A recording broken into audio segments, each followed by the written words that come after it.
Aloha and welcome to the Pilina Podcast, where we talk stories with local voices, explore the roots of our relationships, and celebrate the people, places, and values that make our islands unique. I'm your host, T. And Shanston. And I'm so glad you're tuning in. Whether you're new here or a part of our regular ohana, mahalo for being with us today. Before we dive in, we want to give a heartfelt mahalo to our founding sponsors, Aloha Mortuary and Power for the People. Aloha Mortuary is a native Hawaiian-owned, locally operated business offering the people of Hawaii culturally respectful celebration of life options rooted in aloha. And a big mahalo to Power for the People. Rooted in community and powered by culture, P4P is focused on advancing sustainable geothermal energy solutions led by Native Hawaiians with a deep respect for both cultural traditions and environmental stewardship. They are paving the way for a sustainable future here in our island home, Hawaii. I'm excited to introduce a very special guest, someone who I am proud to know personally. She carries a genuine heart for people and leads with purpose and passion. Joining us today is Bekah Lagafuaina, the Young Adults Director at Inspire Church, where she leads alongside her husband, Elijah. Together, they've created a powerful space where young adults can grow in faith, find belonging, and step into who God's called them to be. Bekah's leadership is deeply rooted in her love for Christ and her commitment to raising up the next generation. She also shares a podcast with her mom, Lisa Kai, a beautiful example of how faith and family can come together to impact lives. We're so honored to have her here with us, and we can't wait for you to hear her heart. So let's dive in. This is Pilina.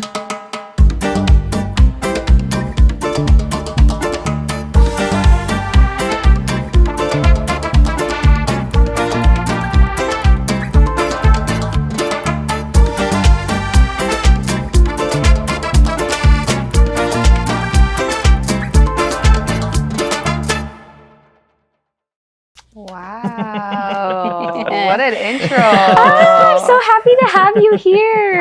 I'm honored, honestly. When you had asked me a couple months ago, I was like, Mom, someone asked me to be on their podcast. Is she sure? And she's like, yeah, you should do it. And so, yeah, I'm honored. Thank you for having me, you guys. Thank you. Of course. So how do we know each other? Because I just met Bekah this summer on the summertime tour. And now we're here. I know. Wait, summertime tour, like... For the Green. Okay. So my husband opened up for the Green, and we didn't even really meet. It was like in passing. Me and my husband were trying to take a picture by the shell in Waikiki. And Auntie Kapua, she was like, "Oh, here, have my friend take it. He runs our social media." And I was like, "Oh, okay, perfect." They're like, "Oh, come by our sign." I was like, "Oh, okay." And so we like made our way from the front of the shell all the way to the side of the shell to the front of the sign. And then they're like, "Oh, let's all take a picture." We're like, "Oh, okay." And that's how I met you. And then when Tiara had asked me to be a part of the podcast, I was looking into Pilina. And then I saw your face and I was like, wait, this is so weird. I swear to God, I just saw him last week. And then I saw you in Kona and I was like, I don't know if you saw me. I was driving the truck and I was like, I know you. And I was like, but I don't remember how I know you. Because then I also saw you on the Instagram. And so I was like, oh my gosh, awkward. He probably is like, who is this freaky girl in this truck in Kona who thinks she knows me and waving at me and saying hi? No, I love that's just like a prime example of how like small Hawaii is, like, and the connect. It's crazy. Yes. Yeah, and then me and Tara know each other from high school. Yes. We went to Sacred Hearts together. Go Lancers. Yes. Who's that? What's Sacred Heart? Don't worry. And then I went there in 8th grade, and then all the way to senior year. So that's how we know each other. Yeah, I've been there my whole life. Sorry. Yeah, that's how we know each other. So Bekah, as the daughter of a lead pastor, what was your early relationship like with faith? Yeah. Well, honestly, it was there, but it was non-existent in my personal life. I always grew up with my dad being a pastor, literally from the time that I could remember or know like what my parents did for a living. And I was always grew up in a really great faith-filled home, had amazing parents, parents who are still married to this day, which I think is a blessing for, today in the life that we live. A lot of people aren't together anymore.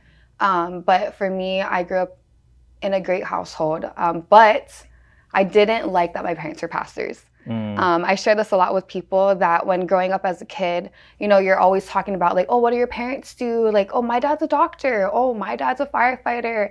Or my mom works at the bank. They're like, oh, what do your parents do? And I'll be like, oh, my dad is a pastor. And everybody like, a pastor? What's a pastor? What is that? Or there'll be some people like, oh my gosh, like a pastor. Like almost like, so for me as a little kid, I was almost like, wait, nobody knows what a pastor is. And people are freaking out when I tell them that he's a pastor. And so at a very young age, I actually decided I was embarrassed because I didn't understand why people were confused, and I didn't understand why people didn't know what a pastor was. Because for me, growing up in the church, I knew what that was.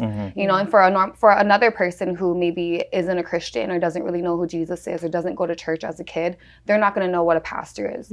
And so growing up in my house, Jesus was always the number one. We always went to church together, always prayed, you know, everything, all the things.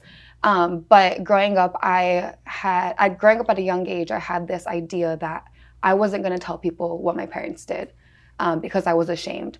And that kind of led all the way up until I was probably like in middle school or high school, where people would be like, oh, like I'll be like, come to church. Like, oh, I can't go to church. The walls are going to burn. I'm like, oh, great. Why are the walls going to burn? You know, and I'm like having all this, like all these thoughts in my mind about like, okay, like is church bad?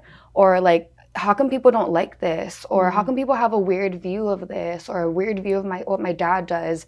And so I actually held what my parents did to myself for a very long time, and I would avoid all those questions of my parents being pastors. And when the question would come around, when they would say, oh, what do your parents do? I would say, oh, they just help people, you know, they just help people and, you know, they make them better. And they're like, oh, okay. I'm like, yeah. Like, and what do your parents do? And I would just try to skip through.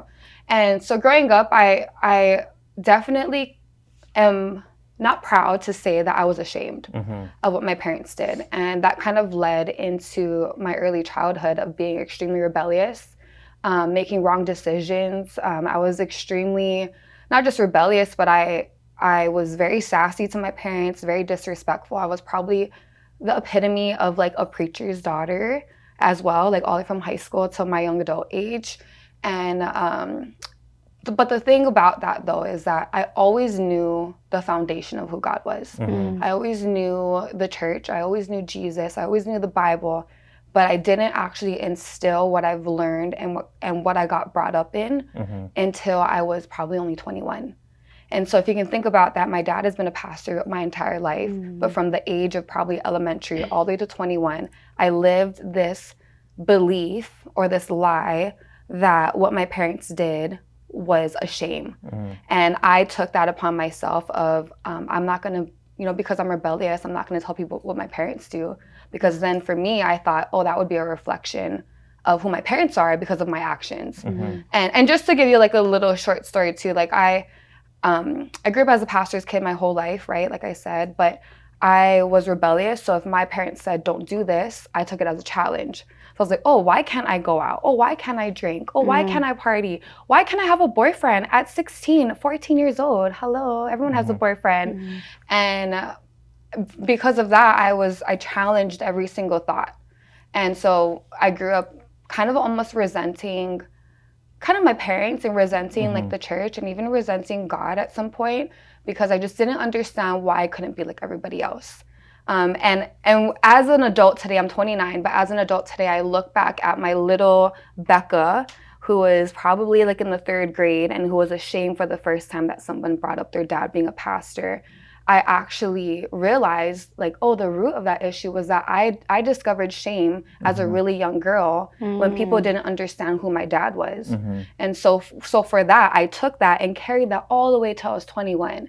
And for me, I just, I look back and I ask for forgiveness, you know, for my parents, but for God, because I took so many of those years for granted.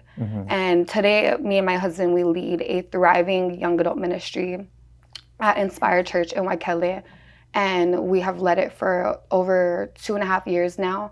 And to see young people ages 18 to 30 with over 800 to 1,000 young adults in one auditorium, just praising God. Like, to me, I look at this and I'm like, wow, God, like, for a long time, for almost over 15 years, I neglected you and I despised you and I despised the church and I talked down on the church and my faith.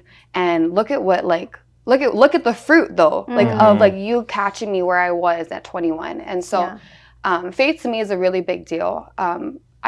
Do I wish I could go back? Yeah. But I honestly think that that's a big chunk of my story that I get to share with even like elementary students, even with middle schoolers, with high schoolers.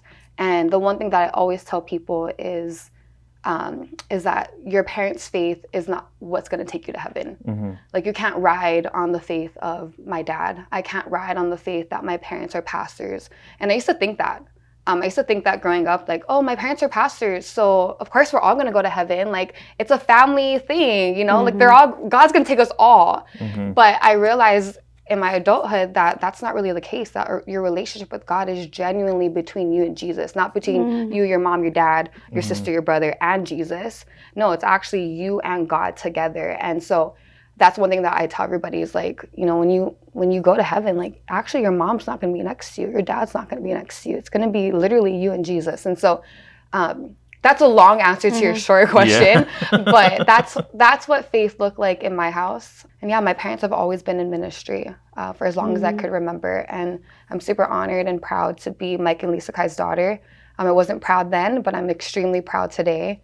And I'm just really honored to be able to watch the growth from what my parents got to build in 2000 all the way to what it is today.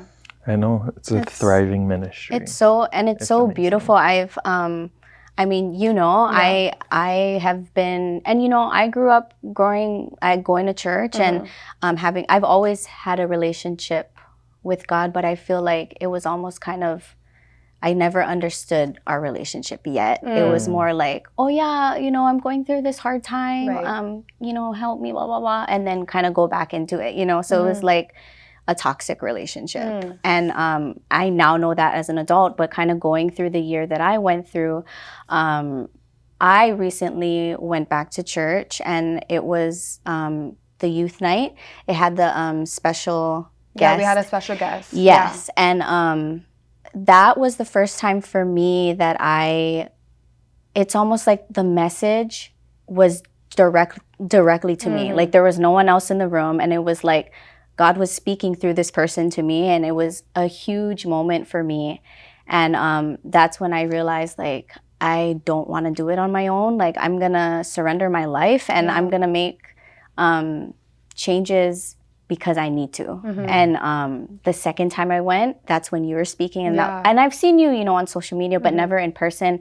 And I feel like, going back to what you have said about, you know, your upbringing and your early 20s, I love that both you and Elijah really are so open, and you share what you've went through to these young adults, and you feel the empowerment and you feel the love that you have for Christ, and then you feel the whole room. Like, it's just like a positive vibration, and then to be able to feel that with young adults, it's amazing. It's so different from when I went to church and went to young adults. Like, and to see the impact it's amazing. So I just have to say that. It's pretty cool. Yeah. It is. I've seen it, and then we talked about it last month, and I was like, oh, I should go with you. Yeah. Yes. You should. So, I'm so sad I missed this this past Tuesday night. We had an incredible speaker. We had Kyle Kila Singh from Hilo. Yeah, and he shared his story of being Hawaii's most wanted, and just how God's redeemed his life, and it was absolutely insane. Like, his story is crazy. I'm sure you've seen his story on social media, but yeah. He actually came up in one of the last episodes that we did. Kana'i. Kana'i, our guest for that episode, he was talking about how he's been such an inspiration with his story. Wow. And how like he was able to turn himself around and spread his message and just bring awareness and build community. Yeah, 100%. So kind of going based off of what, you were talking about earlier, what was the turning point that brought you back to church? The turning point for me was I had just turned 21 and I was sitting in a bar called V Lounge. If you know, I don't know if you heard of it, maybe not, because you guys are all like perfect. But I was 21 years old. I just turned 21. And my mom had sat me down and she said, I'm not going to force you to go to church anymore. She said, it's your life, your decisions. She goes, you do what you need to do. And then you come back when you feel like it's time to come back. And for me at that time, being like a very rebellious young adult, just had turned 21. I just graduated from college. I played collegiate volleyball at Chaminade. And I was like, oh my gosh, like finally this woman is off my back. I can't wait to live my life. She's finally letting me do whatever I want to do. And it was crazy because my 21-year-old life was very short-lived. But most people would like go crazy in their first year being 21. My 21 years of life was probably only about like maybe 3 months max. And I had taken what my mom had said, and she said, one thing she told me, and this is what she told me, okay, me, not nobody else, but she was like, Bekah, you're never going to find your husband at the club. She goes, you think you're going to find your man at the club? She goes, think again. And I was like, maybe I might find him at the club though. And she ended up just like giving me like, her mama words. And 3 months later, I find myself in a bar at V Lounge. And I was sitting in the booth with my friends. And I had some of my friends outside, like, out of the booth partying and drinking, whatever. And I was sitting back and I was a little intoxicated. But for the very first time in my life, I hear this voice in my head say, if you look at your friends, you'll see your future. And I'm like tripping out because one, I'm like, I'm drunk. Two, I'm like, I'm in V Lounge. What is that voice? And why right now would I feel that, or why would I hear that? And I'm looking at my friends and like God is literally showing me 5 years into my life what it would look like. Because at the time I actually hung out with people who were older than me. I was probably the youngest kid or the youngest girl in every single friend group that I had. And when I was looking at every single person, like God was just showing me like, if you keep going down this path, like this is exactly what your life is going to look like. And for me, I had always, because I had always known God. Like I still had God in my heart. I knew the foundation of Jesus, but I just wasn't walking out what that relationship looked like. And so for me, I felt like God was showing me, like, if you keep doing this, you keep partying every single Monday through Saturday, you keep drinking yourself to sleep, you keep going like this, partying like this, sleeping around. I was doing literally everything. And it's like, this is what your life's going to look like. And I feel like when God shared that with me, and one at the time I didn't know it was God, but when I went home and the next morning, I remember what I had heard in my mind. I said that had to have been God. And for me, I never heard God's voice before, even like in my mind either. I just was like, I don't know what he sounds like. I don't know what it's going to be. But really for me, it was just a conviction of like, what you're doing right now, you're wasting your time and you're wasting your life. And I had always told God, I said, God, Lord, I want to be married. I want to be a mom. And I know that I want to raise my kids in a church. And for me being 21, I felt like God was saying like, oh, keep doing this and it's going to take you forever to get married. It's going to take you forever to have that dream. It's going to take you forever to build that life. And so when God spoke to me in that bar, that was literally where my life completely changed. And I was never like addicted to anything, but it was almost like I went completely like dark. I went dark on all my friends. I never texted back. I never hit anybody else up. And I just like, when I like genuinely, when I heard God say, like, if you look at your friends, you'll see your future.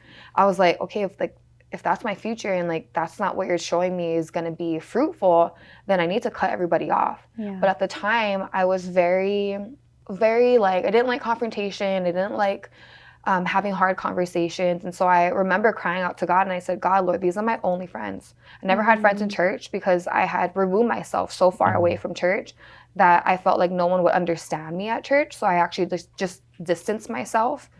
And I remember telling God, I said, God, I don't know how to remove myself from this group because these are the only friends I have. And I don't want to create drama. I don't want to confront anybody.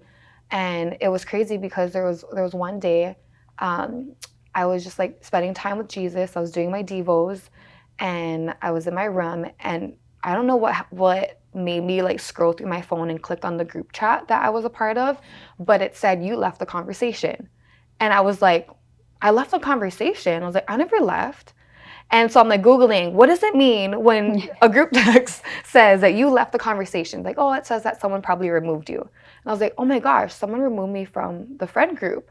And so at the time I was like crying because I was hurt. Yeah. But then in like a split second, I remember I felt like God was telling me, didn't you ask me to help you get out of this group? And you didn't know how to because you didn't have the strength to confront anybody. And I don't know what came upon me, but I just felt like the peace of God. And I said, you know what, like maybe this is God knew I couldn't do it myself, so he had to do it for me. And so that is really what changed the trajectory of my life, was being in V Lounge, in the booth, a little intoxicated, but the Lord spoke to me. Come on, somebody. So whenever I'm at young adults and I'm telling people my story, they're like, what? I'm like, yeah, so if he can do it for me, girl, he can do it for you. You could be anywhere. You could be at a strip club. You could be at a bar. You could be in an alley you're not supposed to be in. And I believe that God can speak to you wherever you are. And no matter what season of life you're in, no matter if you're doing the worst thing that you could possibly think of to the best thing that you could think of. Like, I think God can meet us wherever we're at. And so for me, I knew it was real because I didn't go back. So like my tendencies were, I'm going to do good for a little bit, but I'm going to go back.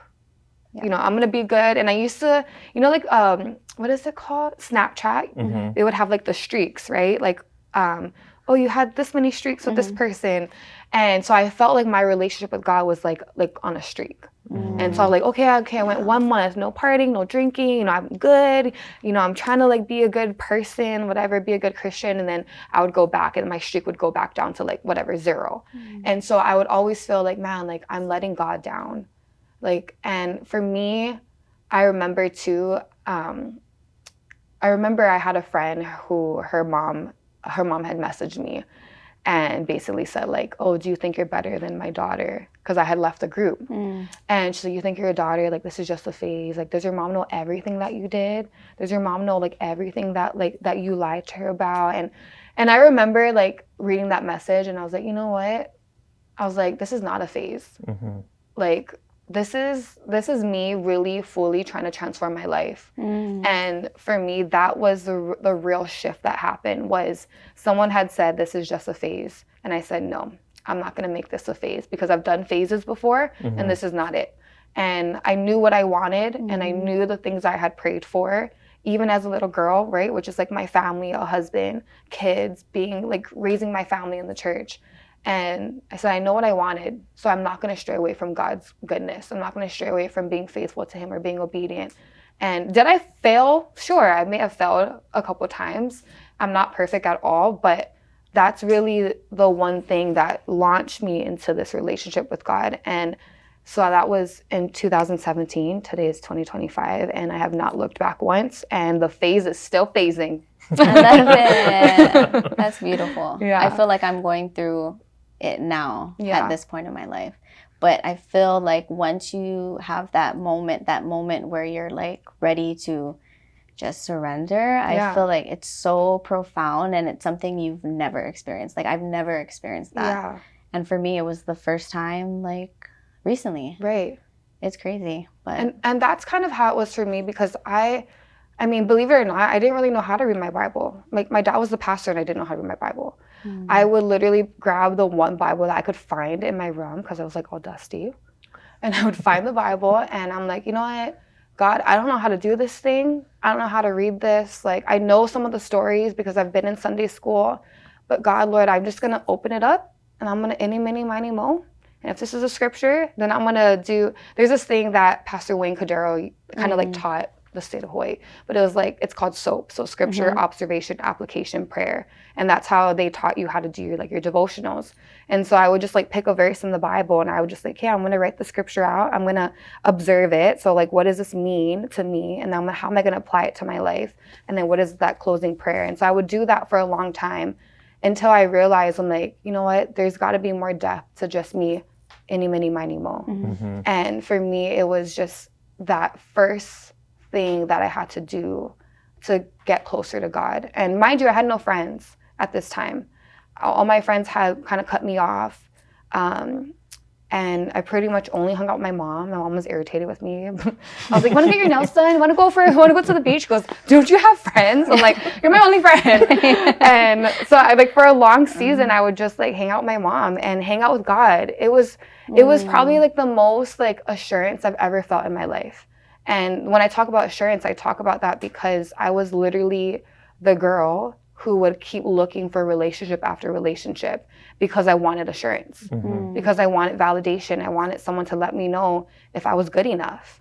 And in this time with like, learning about Jesus and being with God, that was in the moments where I started feeling so assured, so validated. And it was almost like every time I would do my devotions, like that scripture or that word was like tailor-made for me. And it was almost like this is trippy. Like, are you sure? Like, is this a coincidence? I'm like, no, that's Jesus. Like, that's God setting it up for me. And so, yeah. So my life today is the fruit of V Lounge. I don't know if they still have it around. I don't know if it's still called V Lounge, but sponsor me. Just kidding. I don't think it's around, but and like exactly what you said resonates with me because like before I started my company, I really did like a deep reflection of where I was at, what I was doing with my life, and I had heard something similar to that of like who you surround yourself with is who you're gonna be. Your network is your net worth type thing. And so I had to do like some deep reflection, and I sort of did the same thing. I isolated myself from everyone unintentionally, and nothing, against any of my friends. I still keep contact with everybody, but I sort of drowned myself in work to mask that party phase of life. It's hard to get out of when you're younger, It is. And I used to always tell my mom, because she'd be like, where are you going? What you doing? I'm like, don't worry about it. And I used to always tell her, I'm like, don't worry, Mom. I'm going to cross over the bridge one day. I'm going to cross over. She goes, why wait? Just cross. And I was like, no. Like it was just, I think just growing up as a pastor's kid, I was really sheltered. And I did have pretty strict parents. And so I think because I saw other people's life, I wanted it. And I was like, I want to be like her. Oh, how come my mom doesn't let me do whatever I want? Or like, how come I have to come home at 12 o'clock? How come I have to come home at 11? I'm like, just didn't understand. And so that is kind of what catered to me being really rebellious, is because I saw another person's life that I wanted, and I tried really hard to get it. And that's where I got lost.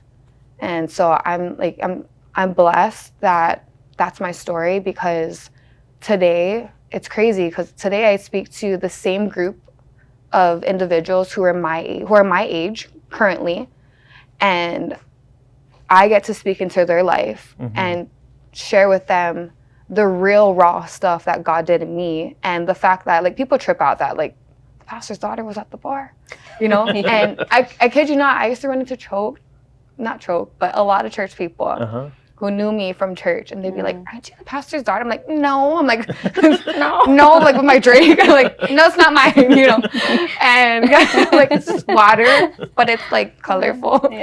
And it's just every single time I drive in Ala I literally get nostalgia, and I'm just like, and I look at the bar that I used to go to, and I'm like, wow, like thank you, Jesus, like. You literally brought me out of that place. You dragged me out of that place, and you spoke to me in that very place. So I will always have, not a heart for the club, but I'll always have like a heart for my past, and I think people need to know that your past isn't something to like, hide or to be ashamed of. It's like, and I honestly, I wear my past on my sleeve. I'm like, I tell everybody, I was a drunk girl in V Lounge and God spoke to me. Like I wear that because people need to hear that. People need to know that God's not looking for the perfect person. Yep. You know, he's, you know, and I understand some people don't have, you know, that genuine connection with Jesus, and, you know, may have been let down before, but it's like, it gets better.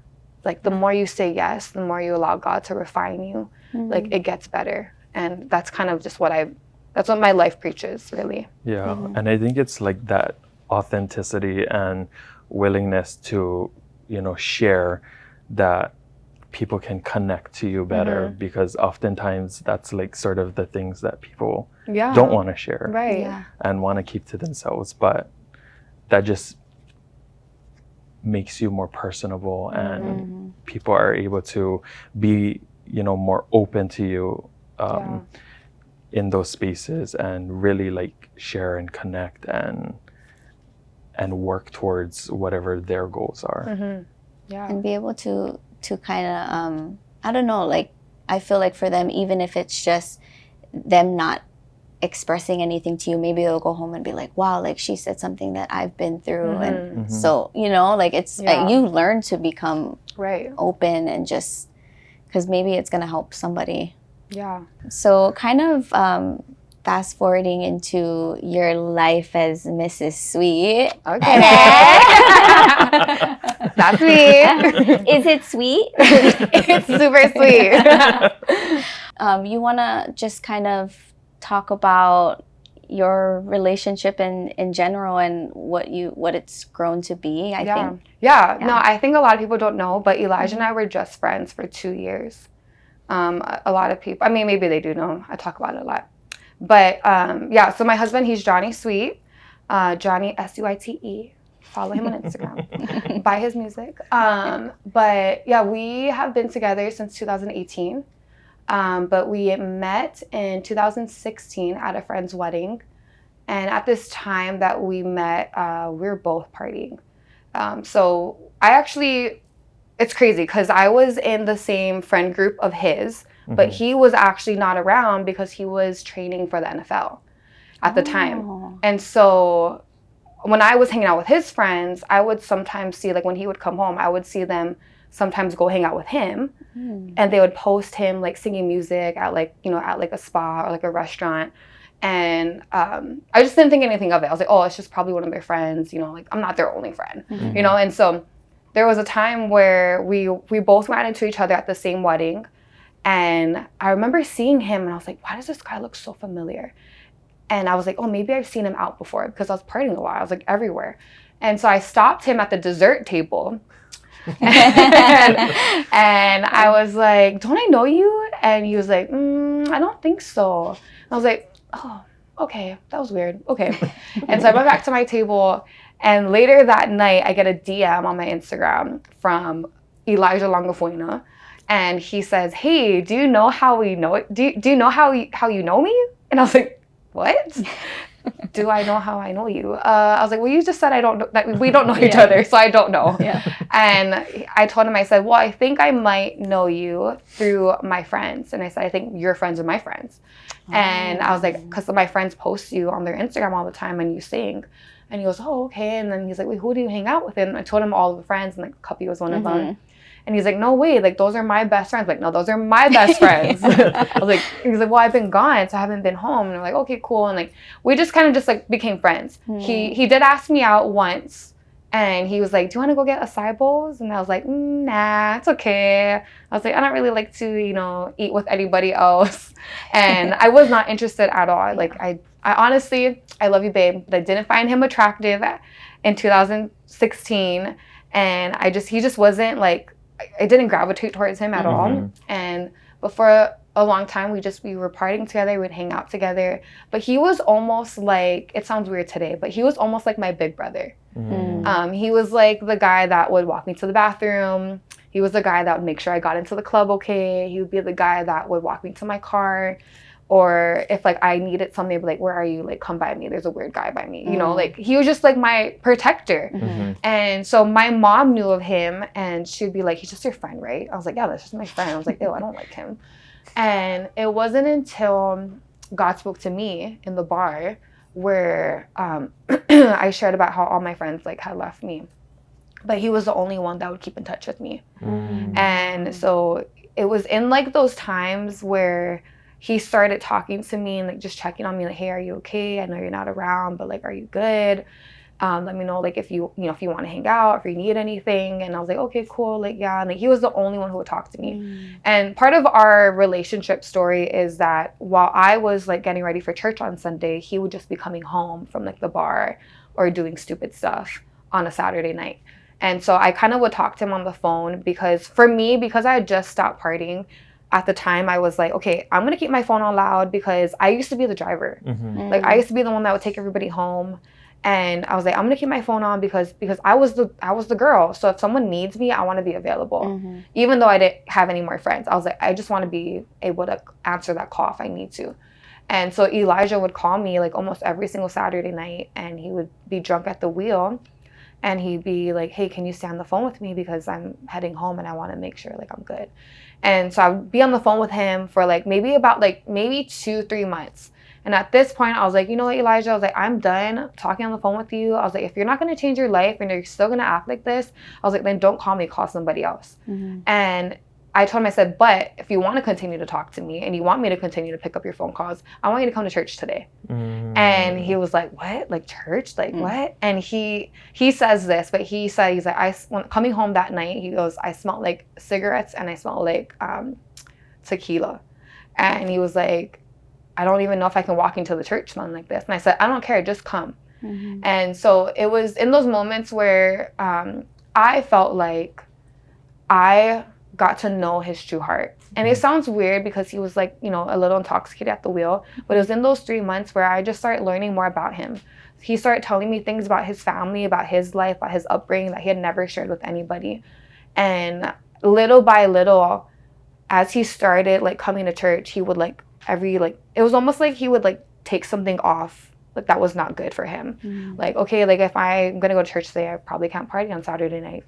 Okay, so I'm not gonna party. I'm just gonna party Monday through Friday. And then he's like, okay, I'm continuing going to church. Okay, maybe I should stop drinking on Friday night. Well, maybe I should stop drinking on Thursday. And then all of a sudden, like, I just for me as like his best friend at the time, like I literally watched like his life change before my eyes. And that is what made me fall in love with him. It wasn't his looks. It wasn't that he could sing. Because at the time, he wasn't really, like, I never went to any of his concerts. It was literally the fact that I got, like, a front seat at his life transforming. And for me, that was what changed everything for me. And it's funny, though, because, like, I tell the people all the time, and I can't believe I'm saying, well, I say this, you know, on stage, so whatever, for the world, so here it is. But Elijah used to actually, like, when we used to party together as friends, he would actually, I love you, babe. He would bring, like, a new girl every single weekend. And he would text all of us girls, and he would say, hey, I'm bringing my friend. We're like, oh, your friend. And I'm like, another friend, okay. And so he would bring like a new girl every single week. And he's like, can you just hang out with her and make her feel welcome? And all of us girls would be like, why are we gonna meet this other girl and try to get her to be our friend? Well, we know we're not gonna see her next week because there's gonna be another girl. And that's exactly like how he was. And while we were like best friends and stuff, I used to always be like, you're the reason why I don't want to be in a relationship. And I was like, you're disgusting. Like, why are men like this? Blah, blah, blah. You know, and I used to tell him like, you're why I never want to be with anybody. And today I'm with him, but you know, so he kind of, you know, he won.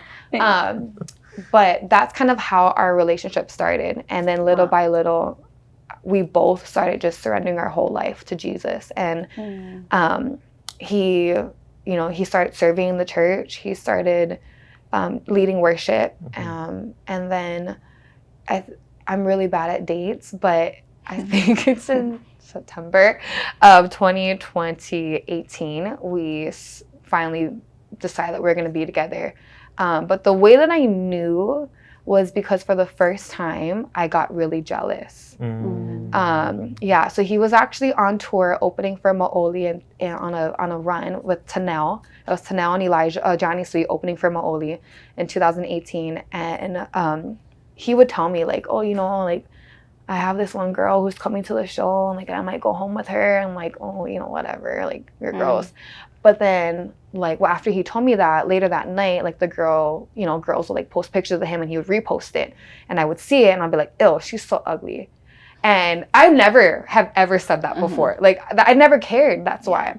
But for the first time, I was like, "Oh, she's so ugly." And he's like, "What?" I was like, "What? I don't know."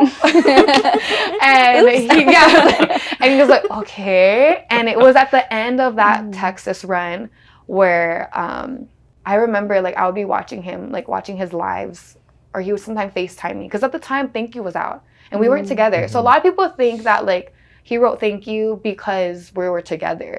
But we weren't. We're just friends. But obviously, he was in love. Because that song is like, very extra for a friend. And I remember, like, watching him sing. And I was, like, just looking at, like, the videos of him. And I'm like, why do I care that he might go home with someone tonight? And I even told God, I said, "God, if you go home with someone tonight, I'm done. Like, I'm not going to tell him. I'm not going to say anything. Like, I'm just going to, I'm going to let it be, and this will pass, and you'll bring me somebody else." Yeah. And so he ended up not, because he said that when I commented on his post saying, "Ew, she's so ugly," he was like, "Oh, she never, like, cared what a girl looked like, or never cared, like, if I was going home with anybody." And so he actually told me, he said, "I had a feeling." And it was at the end of that tour where we're talking on the phone, and I told him, I said, "You know what? I don't know what's going on. I don't know why I feel like this, but I think that I like you. I think I like you, but I don't know if it's for real." And I said, "I don't know if I'm getting jealous because I want all your attention, or if I genuinely, like, really care." And he was like, "What?" And he tells me that he paused the phone and he was, like, screaming, like jumping up and down in his room. And it was funny though, because at the time I had planned to go to New Zealand for 4 months to intern at a church. And I had told him, I said, "The reason why I'm telling you I think I like you is because I'm about to go to New Zealand. And if I find a Maori man or, like, an All Blacks player, like, I'm jumping on that." And he was like, "Oh, heck no." And I didn't end up going to New Zealand that year, but I fell in love with his heart. I fell in love with his transformation. I fell in love with being able to see how this man who pretty much grew up with nothing and non-existent parents at the time, a kid who was, in and out of the foster care system, but is labeled as a runaway, a kid who I've heard about sleeping in dugouts, and, having this crazy childhood, to taking himself through school on his own, helping raise his siblings, to doing some stuff that maybe weren't the best. And then all of a sudden to this man who, like, is, like, little by little surrendering every single part of his life. And so for me, like, that's where I was like, wow, I think I really, really like you.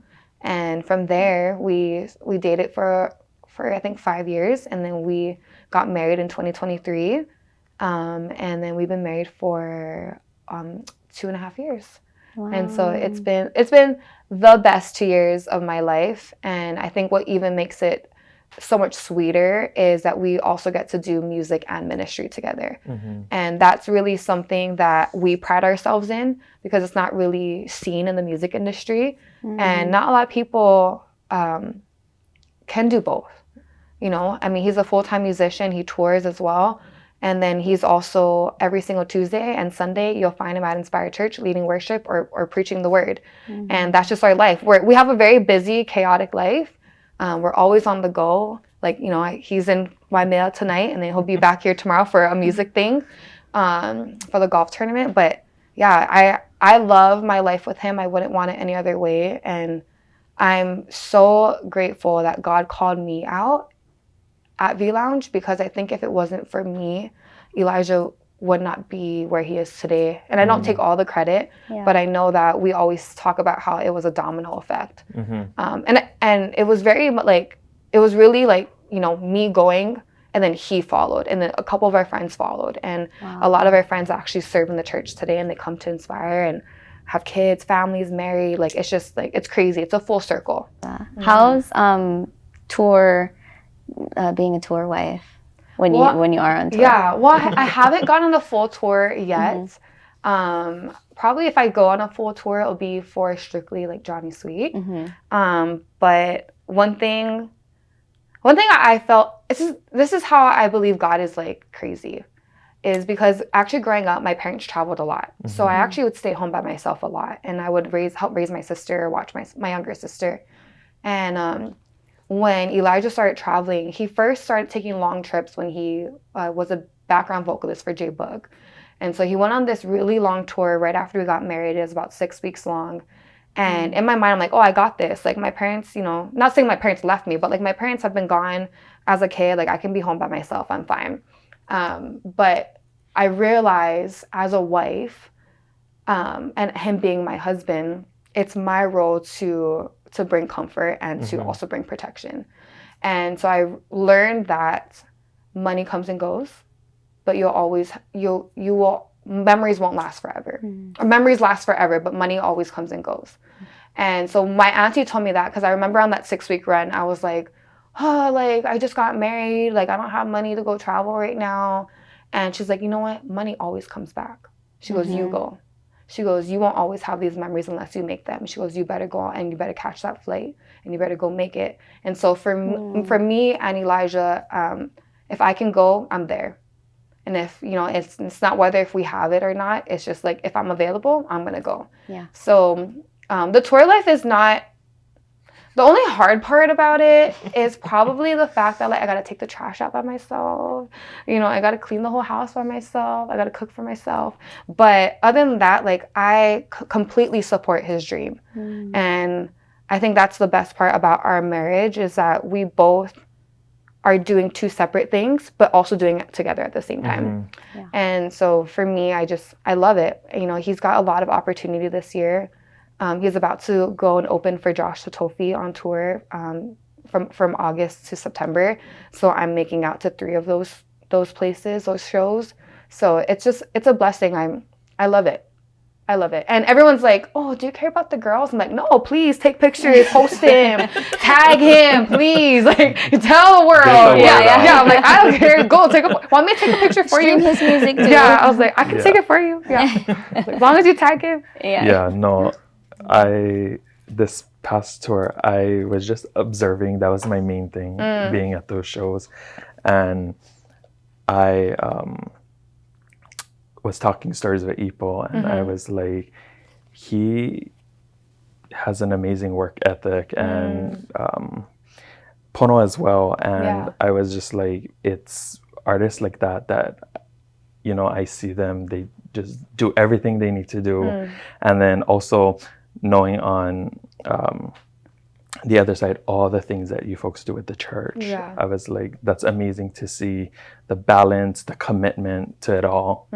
And like, I support that. I'm like, we only got one life. We need to do all the things. Exactly. Live it. Yeah. What scripture or word has been guiding you lately? Well, I can tell you my life scripture.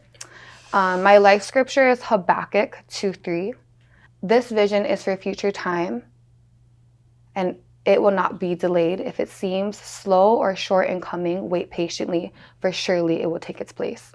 So that's my life scripture. It's knowing that no matter what happens, no matter what my desires are, no matter the things I've been praying for, no matter how long I've been waiting, knowing that vision is for the future, and that even if it takes a long time, even though it's slow in coming, that God tells me I just need to wait patiently, and surely it will take its place. So surely it will happen in his timing. And so that's my life's verse, and that's something that I memorized when I actually first really surrendered my life to Jesus. And that was the verse that I read in 2018 or 2017.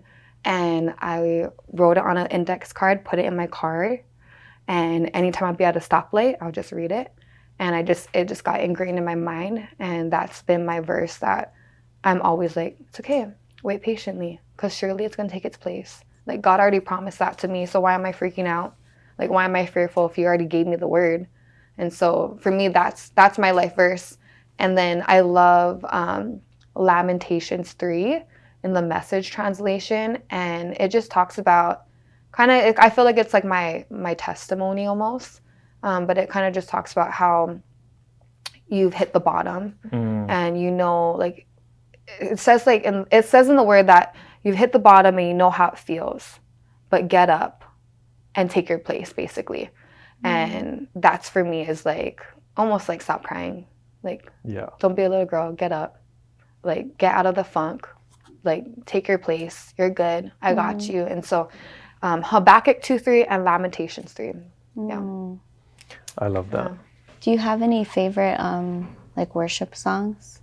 I don't have like favorite worship songs. I feel like my worship songs, like, they come in seasons. Like, right now, I love Worthy by CeCe Winans. Right now, like, I listen to the song called On Time God. I like to run, so in the morning when I run, like, I'm always playing like my worship songs, and I'm put on repeat. I don't even play like any kind of music. I just play the song over and over again, and that's kind of, those are the two songs that I've been listening to right now. Is On Time God is the one. Yeah, On Time God. Yeah, he's never late. He's on time. So obviously, like, the banner of my life is waiting. So I need to be reminded that, don't worry, Bekah, just relax, calm down. Talking about running, honestly, I feel like every time I watch your story, I'm like, I think I want to run. Yes, I want to like running, yeah, but I'm not there yet. I feel like with running, I do feel like I let off steam, and by the end of it, I'm like, wow, like I'm clear-headed, I'm ready, like, start the day. Yeah, but I just can't handle. The chest, so you just gotta do it. Yeah, the shins can't Start handle. with the walk. Yeah, there you go, brisk walk. Yeah. You know the Olympians, or they Yeah. Yeah. No, I actually started running during COVID because we couldn't do anything, right? And I was going crazy. But today I run so I don't kill my husband. There'll be times when I'm like irritated in the morning. He goes, "You need to go run. Please run. Please run before something breaks in the house." I'm like, okay, I'm gonna go run. But yeah, I love it. It's become like so peaceful for me. Yeah, it's exhausting. Yeah, it's hard. You can't breathe. But at the, like, I don't know, I guess, like, when you pair like the outdoors and like, you know, being grateful for like the life that I get to live, and even just the fact that we live in Hawaii, like, it's a very surreal moment. So like, you're pairing like, you know, gratitude, and then you're pairing like, you know, I live in Hawaii and this is what I get to wake up to in the morning, and then also just the fact of like the worship music, and I'm just like, oh, I can keep going. Like, no one's gonna stop me. The devil can't get me. But yeah, I love it. And I've actually, people are always like, are you gonna do a marathon? I'm like, no, I don't love it that much. Like, I think I might hate it after that, and I think I might kill somebody. I want to try and not do a marathon, but like a 3K or something. Oh yeah, because there's always those running events happening in Eva. Yes. And so I keep telling myself, I'm like, I'm gonna do it. And then next week, we signed up to do the Spartan race. Oh, so, you're doing the Spartan race? Yeah. You're crazy.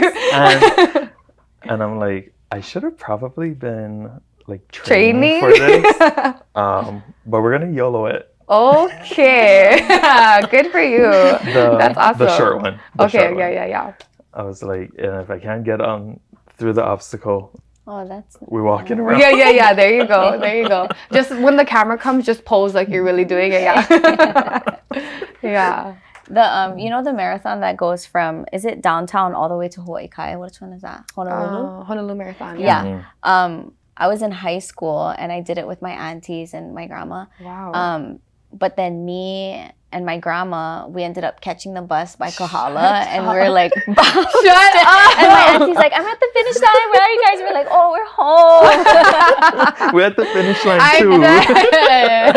But then, not gonna lie, I would want to try redeem myself. Not that one, but maybe another one. Yeah. Just to say I did it and just try. I can't do like races because I'm really competitive. And I just, like, in my mind, it just gets a little too crazy. Like, I'm just like, oh, you want to, you want to race? Yeah. Like, we're all just running to finish. Like, no, it's a race. Like, so I just don't. And even like some of my friends are like, oh, let's run together. And all my friends say like, bro, like, do you always have to be ahead? I'm like, I don't know why I have to, but I have to. Yeah. So. Yeah, No, I maybe feel that. pray for me. I'm like very competitive. Yeah. No, that's great. I'm competitive too. I feel like, but I'm competitive with myself. I don't know. Like I'm like, hey, you better. No, I'm just like, I'm gonna beat you. What is your biggest hope or prayer for the youth in Hawaii today? Yeah, it's a good question. We just finished our youth camp for middle school students and high school students, and I got the opportunity to speak at it. We had a camp for 5 days straight in Waianae, and one thing that I'm learning about like the youth of Hawaii is really that they don't know who they are. They've allowed people, friends, society to tell them who they are. And my prayer and my hope is that everybody finds their identity in Christ, but also knows that they're enough for Jesus. That who they are, that how they carry themselves, like that what they did, like that's enough for God. And that's something that I would love for everyone, not just the youth, but for everyone to know is that you are enough for God. And like God chose you before you even chose him. Yeah. And I think that's like the piece that we can leave with God is knowing that, man, like he died on that cross, even knowing that I would, you know, make him mad or do things that would hurt him. And I think the thing is like, we talk about grace, right? You know, so that's what the cross represents, right? His love and his grace. And we talk about that and making sure that youth and people know that even if you make a mistake, like God still loves you. Like it's not like one and done where God's like, all right, get off, you're done. Like no, like that's how we are as people, as humans, as like in our flesh. But God's not like that. And I think so many people and even youth get like this skewed vision of God, thinking that like God's like in heaven, like pointing his finger and it's like, you better not do this. Or like, if you do that, you're going to get licked. It's like, no, that's your mom. Yeah. That's not God.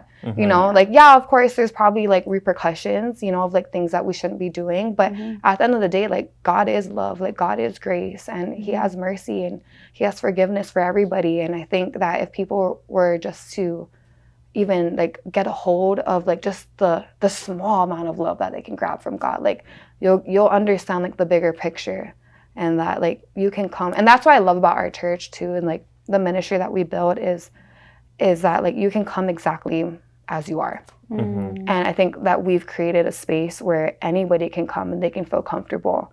And I always pray, I mean, even before like I speak or like Elijah speaks, that like anything that comes out of my voice is like straight from God. Like I don't ever want to be in the way.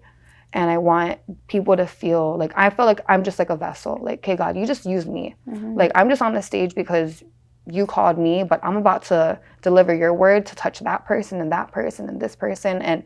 And that's really like what I want the youth to know too, is that like, come to church, but come as you are. Like, you know, you got some problems, like so do all of we. And I think one thing that people need to realize is that like the church is a hospital. People think that the church is for perfect people, but no, actually the church is for broken people. It's for people who need healing. Yeah. And we're all there because we need healing and we're all messed up and jacked up in some way and we just need a savior. That's good. Word. No, literally. Word. I just learned this. Clock it. I just learned this. I'm so old. What is that? I don't know, like the kids do this, so clock it. I don't get it these days. I still say YOLO and they're like, what? I'm like, Me too. I'm showing my age. We're bringing it back. Yeah, I'm like, yeah, YOLO. Yeah. Breezy. What? I don't know. So what's next for you spiritually, personally, in the ministry? Well, what is next for me? Well, one, I'm trying to get pregnant. So hopefully, I want to get pregnant this year. So that's my prayer. So that's what I'm looking forward to. So that's what I'm waiting on. That's my Habakkuk 2:3. Ministry-wise, I think one thing that's really exciting that is super new for me is I did just join the podcast with my mom, Lisa Kai. And so I've been doing that, but also something that's new that I'm looking forward to is I've also been speaking a lot more, speaking more on Sundays, even at our women's conference that we have every February called Arise. And so I think for like spiritually, like I'm looking for God to give me a another level of like anointing and authority.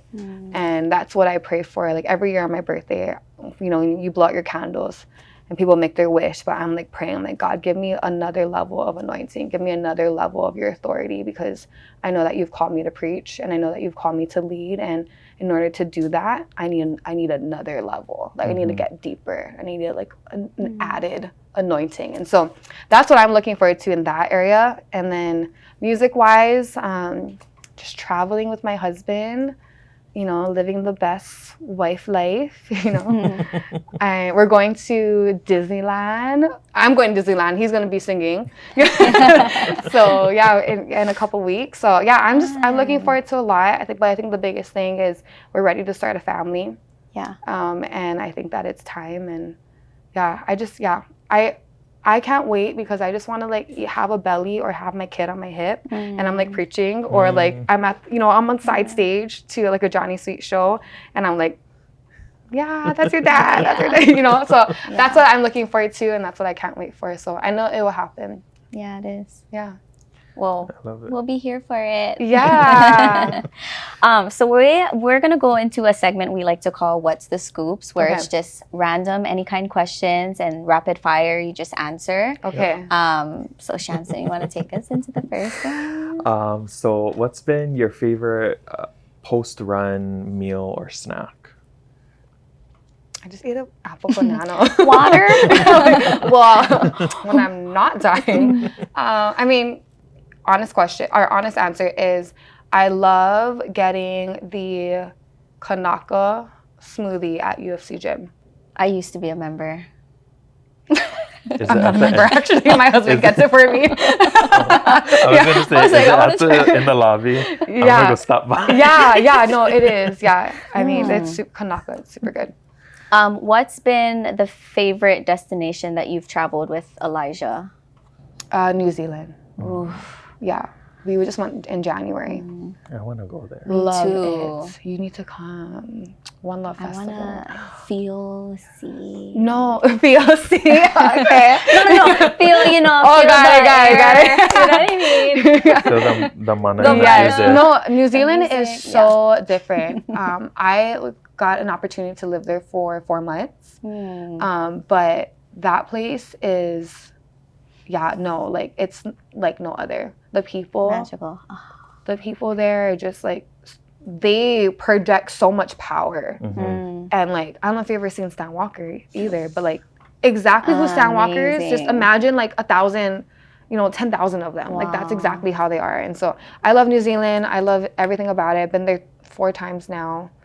We'll be back there in January, but that's my favorite place. But being there with my husband, it's different. Yeah. What's your favorite shave ice spot? My favorite, I'm a Kailua girl, so Island Snow. I like that. I'm still at East Side. Yeah. East Side girl. Sorry to all the others. So if it's a casual hangout, are you overdressed or underdressed? Oh, I'm always under. Really? Yeah, no, this is really a lot for me. Aww. Yeah. I feel like every time I see you, even if it's casual, it's... No. Yeah, if I had it my way, I would just wear like my like boda shorts and like just like a workout top, and that's it. Yeah. Yeah. I really only get dressed up if I'm like about doing to something. be in front of like a camera or like on stage. Yeah. Yeah, I look like 2 different people. No, me too. Whoa. No, me too. Yeah. I like don't want to show people what I really look like. You really sound funny right now. That's funny. Yeah, Elijah wakes up, he's like, oh, dang. I'm like, it's me. Hi. Steve. He's like, oh. Just kidding. And then what's your favorite beach and your favorite beach snacks? Okay, I'm not gonna give you my favorite beach because I don't want you guys to go. But it is on the west side. Yeah. Yeah, you don't like get in trouble out there. Nah, go. Go. Yeah, go deeper up the valley maybe. But my favorite beach snack, I always have to get musubis, Maui onion chips, Funyuns, and then I have to have noms.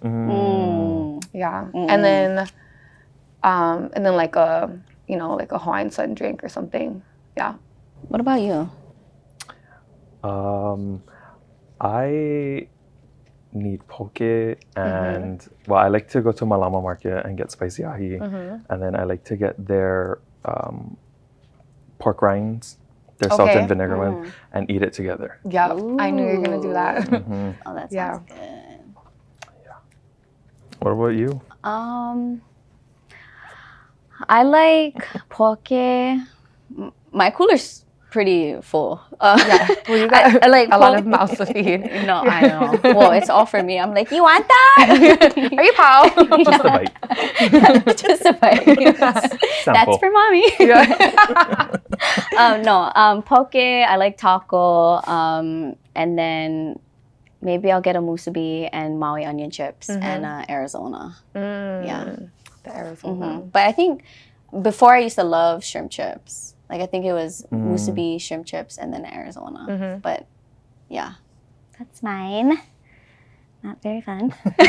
No, I love it. So as we close, we offer this question to all of our guests, and that's what legacy of Aloha do you hope to leave behind in this world? Yeah. I feel like I'm walking in my legacy and leaving behind a lot. Not in a way of like to boast or anything, but I feel like for me, I want to carry out what my parents have, the legacy that they have built. My dad is not just like a proud American, Christian, and Hawaiian, but he's a proud father. And so for me, what I want to leave the legacy of Aloha is really just to love one another, you know? I mean, I know that's a pretty typical answer, but if every one of us could just give each other grace and love one another and allow us to embrace people no matter what color their skin is, what their lifestyle looks like. Like, I feel like that is truly, like, that's who God is, though. Like, he embraced everybody. He sat with sinners, sat with prostitutes, he sat with tax collectors, you know? And so for me, I want to live out that legacy, and I want to keep continuing to carry it out, because that's exactly what my parents have done, and that is my legacy. So for me, I hope to see a lot of more little me's, not just like children, but like people seeing and hearing my story and wanting to look at me and be like, I've been through that, and I think I can do that too then. And so that's kind of like the legacy that I want to leave behind. Is there anything you want to share, like any events going on, or when Young Adults Night is, or anything you want to share that's on your heart? Yeah. So we have Young Adult services every single Tuesday night. It's for ages 18 to 30, and it's at Inspire Waikele. And you can come as you are. You can expect almost every single Tuesday we have free dinner for everybody. And then we always have worship, a word, and then sometimes we break off into groups. But that's something that you'll always find me and Elijah there every single Tuesday. And then of course we have weekend services at Inspire Church on Saturday nights at 5 p.m. And then we have Sunday mornings. We have 4 services at 7:15 a.m., 8:45 a.m., 10:30 a.m., and 12:15 p.m. And we have multiple locations. So we have one in Honolulu, one in Mililani, one in Kapolei, one in Kailua, and then also if you're on the Big Island, we have one in Waimea on Thursday nights. And so we're pretty much everywhere. And then also too, like if you're here in February, we will be having our Women's Arise conference that we have every single year in February, and it's going to be powerful. We are praying and expecting 10,000 women this year. Wow. Yeah, and so super awesome. I'm excited, and it's we have about 5 more months left in the year. Wow. And we have a lot of things. We do a lot, and I think people also should know too that like at Inspire, we're not just, like events and like services. We also do a lot of community outreach. And we actually really cater to the community in Pupu'ole and Aniani. And actually we go there at least once a month, and we bring food and supplies to the families there, and we clothe some of the kids, give kids haircuts, and bring school supplies. So just, we do a lot. I mean, you can find everything on my Instagram or on Inspire Church webpage, but I I'm really honored, you guys. Thank you so much for having me. Thank you so much. Yeah, this was so fun. Joining us. Yeah, and just on a personal level, I admire, and it's so beautiful to see your growth and your story and how you share it with not only the church but just people. And I mean, I'm so like honored to know you. I have pictures of me and Kira when we were in 8th grade. Don't show it. I know. Oh, send it to us. We'll put it on the Okay. I have. Yikes. I mean, I look really ugly. Me too. Who's that girl? But yeah, sure. Okay. That's what I look like with no makeup on. No, we're cute. Yeah, I have a picture of me and Tira when Tira used to be in all the plays, and I have one of us outside of Mamiya Theater. Yeah, I don't even know what play it was. Maybe it was like High School Musical. I think I don't even know either. Yeah, but I lost a lot of pictures. And then I think I went through a period where I'm like, I didn't like certain phases, so I deleted everything, but I wish I had it. So share it, because I want to see. I will. I'm going to find it. It's all on my Facebook hidden. Okay. Thank God. Mine was like, not even archived. Delete. Yeah, no, I'm like, untagged. Private. This is all private. You can't see what it was. Mahalo nui loa for tuning in to today's episode of Pilina. We hope you were as inspired by Bekah's journey and her heart for empowering the next generation as we were. Her story reminds us of the importance of staying rooted in faith, nurturing authentic relationships, and living with purpose. If you enjoyed today's conversation, we'd love to hear your thoughts. Leave us a review on your favorite podcast platform. Your feedback helps us spread these important stories to even more listeners. And don't forget to share this episode with your ohana or friends who could benefit from hearing Bekah's message of faith and leadership. Be sure to subscribe and follow us on our social media so you never miss an episode. We have more incredible stories lined up, and we can't wait to continue this journey of connection with you. Until next time, ahui ho, malama pono, and as always, stay rooted and connected. Mahalo for being a part of our Pilina Ohana. Aloha!